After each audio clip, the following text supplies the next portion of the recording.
Okay, let's get an introduction to the estate tax.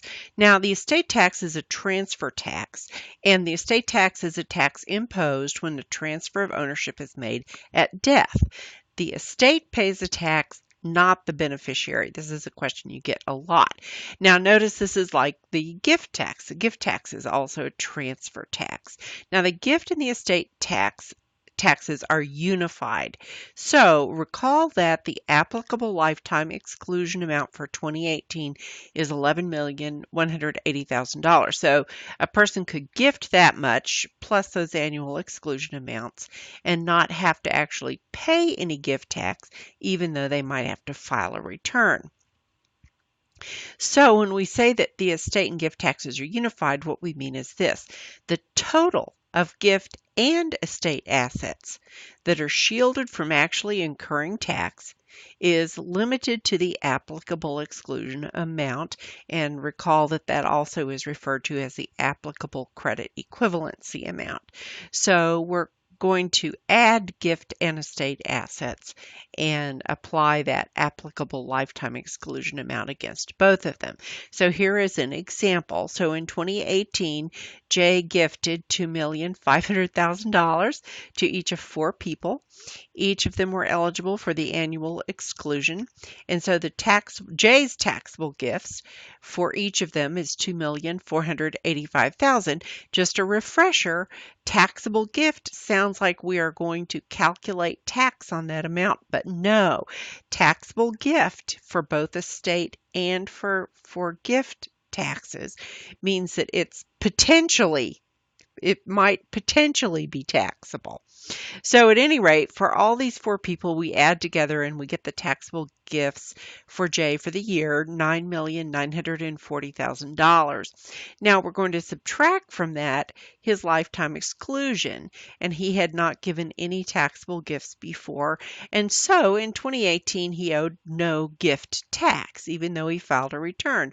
Now Jay's remaining lifetime exclusion is $1,240,000, which is the $11,180,000 minus the amount that was used up here in this year.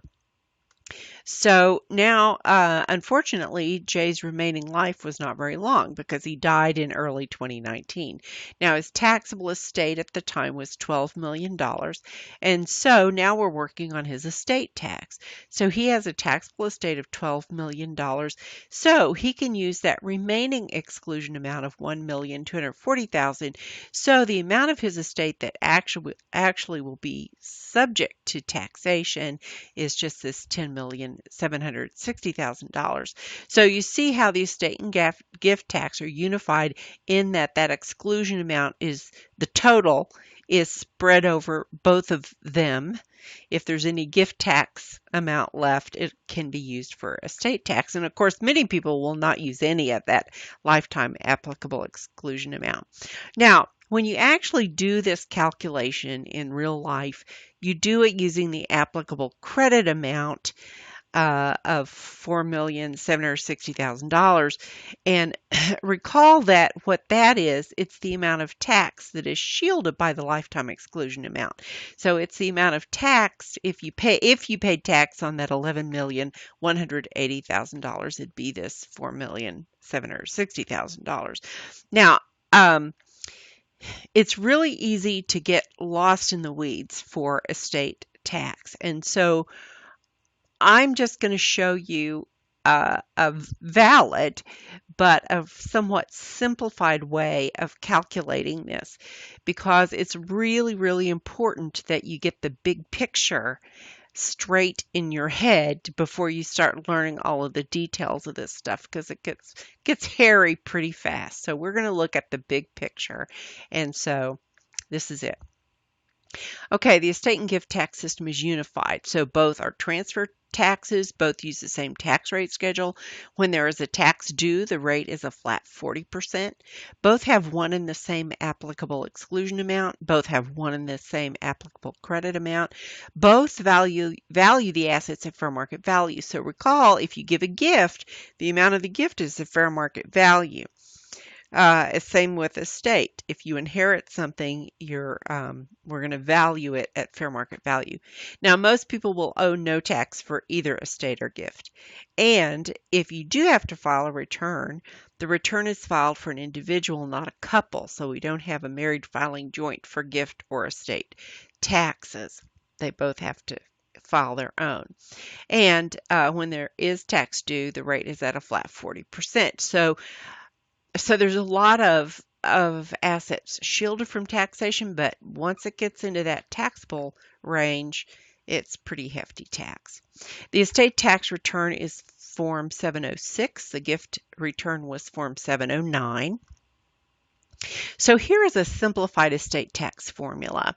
And if you want to pause and look at this for a moment, you can, but let's just start and go down the page. So this person has a gross estate of $20 million.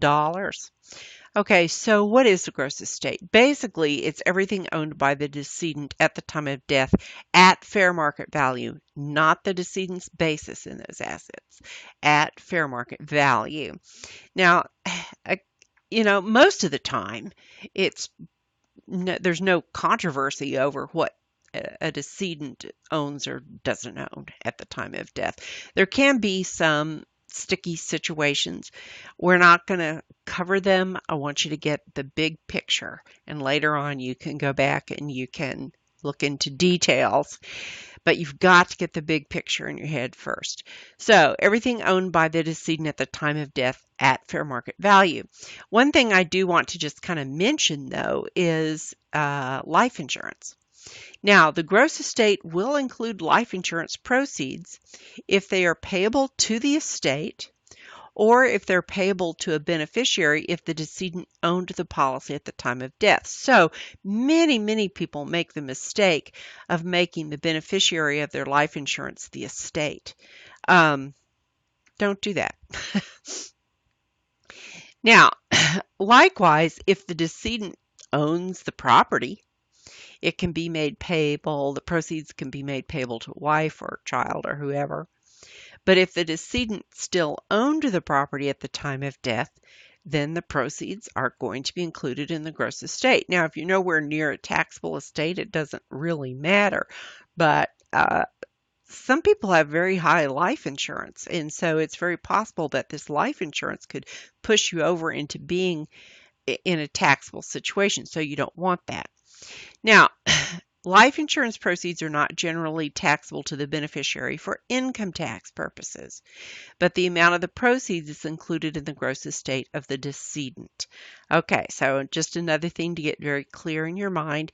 The beneficiary gets income tax or life insurance proceeds. They do not have to include that in their income tax and pay income tax on it. However, even though the beneficiary gets the proceeds will be included in the gross estate of the decedent if the decedent owned that property at the time of death. So, a life insurance policy can be transferred to another person, such as the beneficiary, in order to avoid inclusion in the estate. So, if you've got someone, you might want to transfer the ownership of that policy to the beneficiary, or you could transfer it to a trust. And that way, if you don't own it at the time of death, it won't be included in the estate. Now, here's something you need to be aware of, though. If the decedent dies within 3 years of the transfer, the proceeds will still be included in the estate. So this transfer of the life insurance policy can't be sort of a deathbed transfer, so to speak. Someone who realizes, well, I'm about to die and I want to get this out of my estate. It's got to be done in advance. So, principles of estate tax planning: if the estate will incur tax, do not make the estate the beneficiary of the life insurance policy. And if the estate will incur tax, the decedent should not own the policy. It should be transferred to another party, or you can transfer it to a life insurance trust to remove the proceeds from the estate. If the estate's not taxable, it doesn't really matter. But sometimes you're not sure. Anybody who's anywhere near, it's just better not to risk it. But remember, this transfer must be done at least 3 years prior to death. Okay, the estate tax formula. So we do get to make some deductions from that gross estate. Medical expenses, final medical expenses, some administrative expenses, funeral debts, losses during the administration, if there are any. So in this particular case, this brings our adjusted gross estate down to something over 19 million. Okay, so the next part of the formula is we get to deduct some things, and the first thing we can deduct is unlimited charitable deduction. Okay, so this person did not leave anything to charity. However, if you did leave something to charity, it would reduce this adjusted gross estate, which, if the estate's taxable, that makes a big difference. Um, Unlimited just simply means that if you wanted to leave that entire adjusted gross estate to charity, you could. They won't limit the amount that you could deduct. So consider making charitable contributions from the estate, especially if the estate is taxable. Okay, the next thing here is we have the unlimited marital deduction, which means that everything is left to the spouse. So here, this person left nothing to a spouse, probably because there probably is no spouse. This person could be single, or this person might be the second to die, so to speak. So this person is already widowed. Um, and again, unlimited, meaning that you could leave all of it to the spouse if you want to. And they wouldn't limit how much you could deduct from that adjusted gross estate. But you don't have to leave all of it. You could just leave part of it. Okay, the next possible deduction here is the state estate tax deduction, or the state death tax deduction, however you want to put it. Now, Texas has no estate tax. We used to, so you may hear people mention it, but we don't have one anymore here in Texas. Okay, so after we subtract this, we come down to the taxable estate.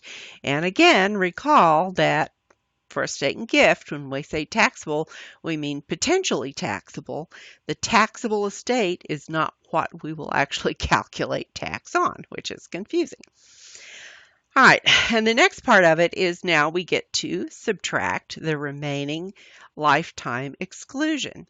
So this person we see only has $1 million of the remaining lifetime exclusion. So this person must have given taxable gifts of over $11 million during his lifetime.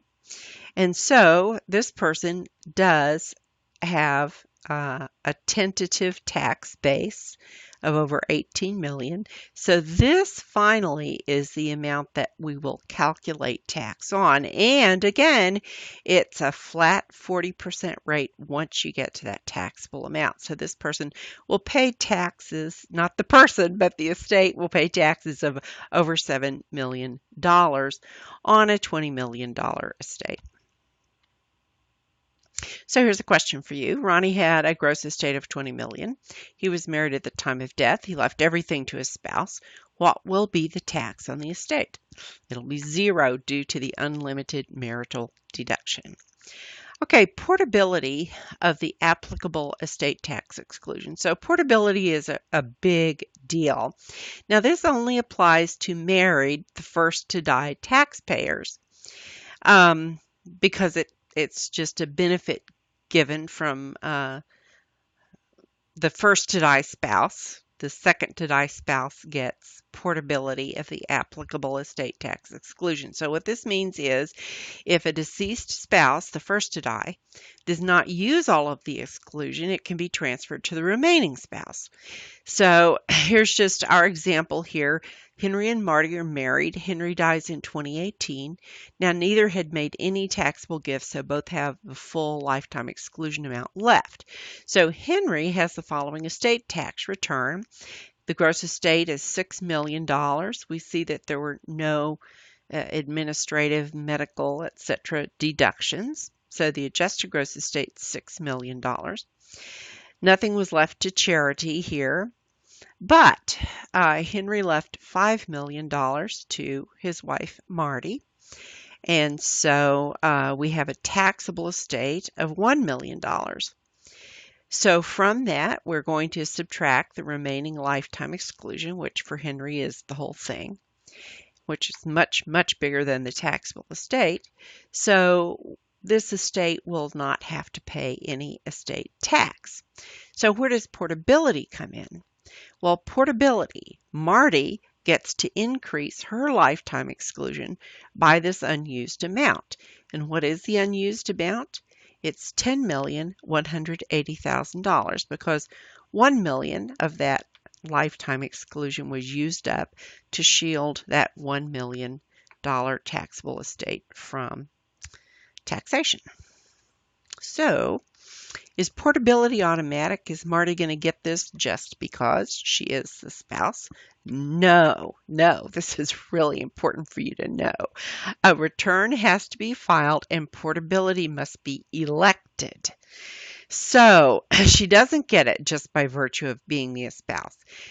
The unused exclusion amount is called the deceased spousal unused exclusion amount, the DSUEA.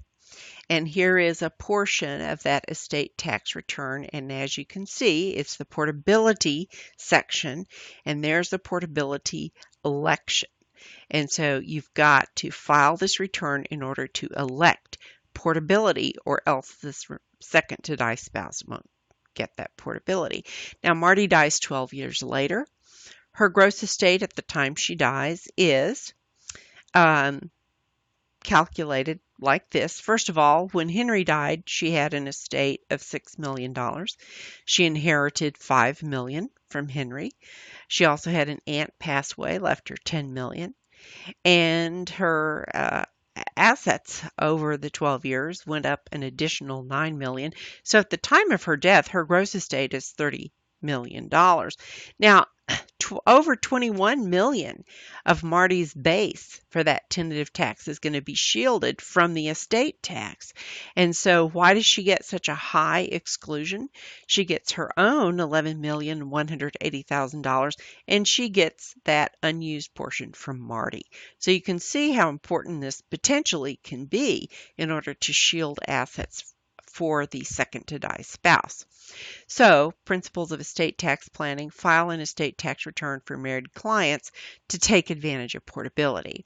So, when a person inherits, what is their adjusted basis of these assets? Now, the basis for heirs is the fair market value at death or alternate valuation date, which is 6 months after the date of death. So you've got a choice to value at either date you want. But the basis is going to be the fair market value. So this is not a carryover basis like we have for gift tax, in which the basis in the hands of the donee is the same as that of the donor. So you're going to get a higher tax basis if you have inherited appreciated property. So this is called step 2 or stepped up basis. Now, the holding period of any inherited property is going to be long term. Even if the decedent had it less than a year, the decedent could have bought it like the day before he died, but when you inherit it, it's going to be considered long term. You know, these two aspects of estate planning are just practical. For one thing, when someone dies, there just are not always good records of how long they had stuff. And of course, long term is only a year anyway. And so for practical reasons, the holding period is just long term. Likewise, why is this basis for the heirs the fair market value and not the basis in the hands of the decedent? Well, I think for very practical reasons. One, the person's dead and they can't tell you what the basis was. A lot of times people don't even know anyway. And it's wishful thinking to think people have records that are good enough that you could figure out what their real basis was. And so you just get a fair market value as your basis. So here's an example. Beth owned land with a fair market value of $400,000 and an adjusted basis of $100,000. If she had sold it prior to her death, she would have had a $300,000 long-term capital gain on which she would have paid taxes, but she didn't sell it. She left it to Hayden in her will. So Hayden's basis in the property is $400,000. He sells the property for $400,000 immediately upon inheriting it, and he has no capital gain on which to pay taxes. So no one will ever pay capital gain taxes on that $300,000 of appreciation. Now, Beth could have gifted the property to Hayden before her death, right? So if we look at the same example with Beth and Hayden, Beth's adjusted basis, as we said, was $100,000. Now, currently, at the time she's thinking of gifting it, the fair market value has risen to $200,000. Now, she does believe the land will appreciate significantly over the next few years. Hayden knows he will get this land sooner or later. He plans to sell the land when she dies. So let's compare how much Hayden will get if Beth gifts him the land when the fair market value is $200,000, as opposed to Beth keeping the land and letting Hayden inherit it. Well, if the land is inherited at the time of her death, as we know, this land will be worth $400,000. Hayden won't have to pay any capital gains tax when he sells it if he sells it right away. So he will end up basically with $400,000 in his pocket. On the other hand, if Beth had gifted it to him when it was worth $200,000, at the time of her death, still, Hayden would have had an asset worth $400,000. However, when he sold it, he would have had to have paid capital gains on that land. And if he's in the 15% capital gain bracket, he would have had to pay $45,000 of capital gains. And so you can see he ends up with a lot less money in his pocket. So Hayden comes out $45,000 ahead if he inherits rather than if it is gifted to him. So utilize the power of this step 2 basis by holding appreciated property to leave to heirs to avoid the capital gains tax if there's going to be no estate tax due. Now, if there will be estate tax due, you want to gift appreciating property in order to decrease the estate and gift tax due. So if you think your property is going to go up in value, go ahead and gift it to get it out of your estate and avoid taxation on 40% of that fair market value.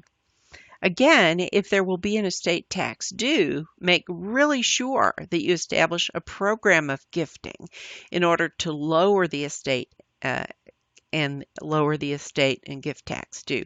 And so this would be a program of gifting, and it could be something as simple as $15,000 a year to however many people you are interested in. But go ahead and gift it now. If it's going to be appreciating, you may even gift so much that you have to pay gift tax. However, it will get it out of the gross estate, and if it's appreciating, then you'll be reducing the gross estate more than it'll save you more tax than if you kept it in the gross estate and paid estate tax at the time.